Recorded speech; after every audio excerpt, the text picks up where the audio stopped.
How to take screenshot of allow replay Instagram photo or video. So let's get started. First of all, Instagram notifies the sender if you take a screenshot of a disappearing photo or video in DMs.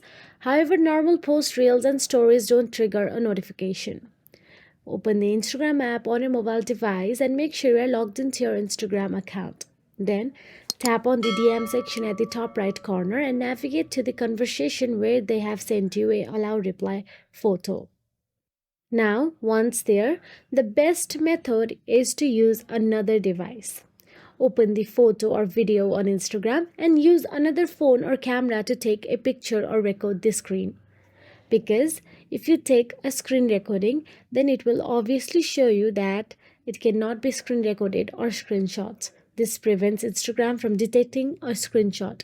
So the best option is to use another device. If you found this video helpful, please like, share and subscribe, and thank you so much for watching.